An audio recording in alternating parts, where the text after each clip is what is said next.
But if you want to put on a show for the race fans that we all work for, that we're out there working to put on a show for, I think the playoffs is the best thing we have going for our fans today. Two of NASCAR's biggest names strongly disagree on how the sport should decide its champion, and what they're saying is getting a lot of attention this season. There is a big disagreement in NASCAR about how the championship should be decided as the 2025 season nears its end. Hall of Famer Mark Martin has spoken against the current playoff system, while team owner Richard Childress says it is the best thing for NASCAR fans. Both are highly experienced and respected in the sport. Their opposite opinions come as NASCAR confirms the format will stay the same for 2025, with possible changes in 2026. Mark Martin talked about the issue on the Door Bumper Clear podcast. He compared NASCAR's playoffs to the Super Bowl, saying that even if the game is not exciting one year, fans still watch it the next. He said, "I don't watch any other sports except for the Super Bowl every year. I thought last year was boring, but that won't stop me from watching again. Not every championship will end the same way. They are all different." I don't watch any other sports, none, except for the Super Bowl every year. I watch that. And I thought this was a snoozer last year. But it's not going to stop. It's not going to stop me from watching it next year because it might be incredible. Martin also compared today's playoff system to the old Winston Cup points system. Back then, the champion was decided after 36 races in a season. In 1979, Richard Petty came back from being 229 points behind to win over Darrell Waltrip by 11 points. In 1991, Alan Kulwicki won the title by 10 points after leading one extra lap for bonus points. Martin said these moments showed how winning took a whole season of hard work and smart racing. He has been critical of the elimination-style playoff format, which uses a win-and-you're-in approach. Martin says this reduces the importance of season-long consistency, allowing drivers who have fewer strong performances overall to still contend for a title based on one key victory. He shared a poll on his X account showing that 59.7% of respondents preferred the old 36-race format, indicating that many fans support his stance. Martin has also been outspoken about television's role in shaping NASCAR. He said, "They don't understand racing. All they know is stick and ball sports. It makes it easy. They have a ready-made talking point every damn race because we have the playoffs, win, and you're in. Typically, the winner gets lost. They only focus that he goes into the playoffs." Martin's remarks suggest that broadcast coverage has shifted the spotlight away from race victories and toward playoff qualification. Richard Childress sees things differently. Speaking to John Roberts on Kenny Wallace's YouTube channel, he said, "I like it better than it was before." He pointed out that in the past, one driver could build a large points lead, making the end of the season less exciting. He also noted that other sports, such as golf, have adopted similar postseason formats, reflecting a broader shift toward creating high-stakes finales. Childress admitted the system may not seem fair to consistently strong drivers without many wins. Still, he believes it delivers excitement until the final race. "If you want to put on a show for the race fans that we all work for, I think the playoffs is the best thing we have going for our fans today," he said. His focus remains on maintaining audience engagement and providing compelling storylines. The Sports Rush reported that NASCAR considered changing the playoff format for 2025. A working group including media, manufacturers, Goodyear, and drivers reviewed options.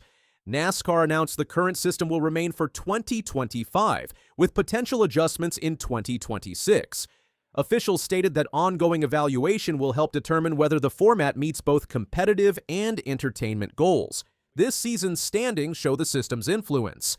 After Watkins Glen in August 2025, William Byron extended his lead with a fourth-place finish. Chris Buescher moved into the final playoff slot, while Kyle Busch was 102 points back and likely needs a win to qualify. These scenarios highlight how one race result can dramatically impact playoff chances. Martin says playoff positioning overshadows race wins. He mentioned Joey Logano's 2024 title, achieved with one regular season win. As an example, Logano's championship came through consistent playoff finishes rather than dominance, which Martin argues would not have happened under the old system.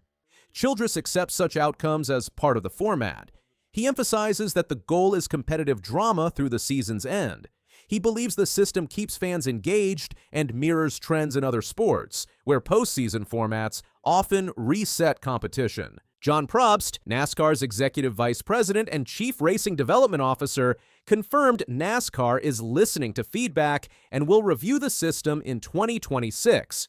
The working group will continue to study potential changes. Probst noted that the aim is to balance fairness for competitors with entertainment for viewers, a challenge shared by many professional sports. Mark Martin's career includes 40 Cup Series wins, 5 second-place championship finishes, and 4 third-place finishes.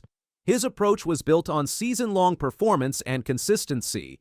Richard Childress Racing has competed in every Cup race since 1972, with multiple championships under its name, most notably with Dale Earnhardt. The current playoff system, introduced in 2014, features 16 drivers, 3 race elimination rounds, and a final race with 4 contenders. Winning a race in the regular season almost guarantees a playoff spot if the driver is in the top 30 in points. Since its introduction, it has produced champions with varying regular season records, supporting both the excitement and controversy surrounding the format. Playoff-era champions often have not dominated the regular season. Martin cites this as a flaw, while Childress sees it as a feature. The system creates opportunities for unexpected contenders to emerge late in the season, keeping audiences invested until the last lap. This divergence in viewpoint underscores a broader philosophical split in NASCAR's leadership and fan base. Further context shows how both perspectives are shaped by history. Martin's success came in an era when small points margins over months decided championships, and where a single mechanical failure could define a season's outcome.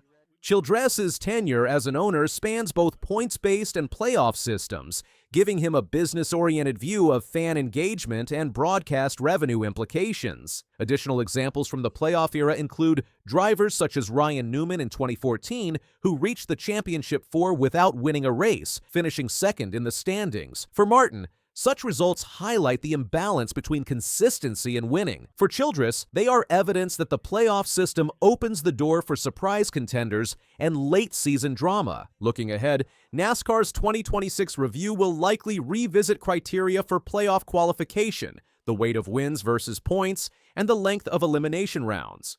Industry stakeholders are expected to debate whether the system should evolve toward a hybrid model that blends season-long points accumulation with a shorter playoff structure. The ongoing 2025 season serves as a live case study. Drivers like Denny Hamlin and Christopher Bell have secured playoff spots with early wins, allowing them to focus on strategy and testing in later races. Meanwhile, consistent performers without wins face increasing pressure as the cutoff approaches, illustrating the core dynamic at the heart of this debate. This contrast between those who value steady excellence and those who favor headline-grabbing finales continues to define one of NASCAR's most significant ongoing discussions. The decisions made over the next year will influence the competitive landscape, team strategies, and how championships are remembered for years to come. If you enjoyed this update and want to stay informed about the latest in NASCAR, make sure to subscribe to the channel, like this video, and share it with fellow racing fans.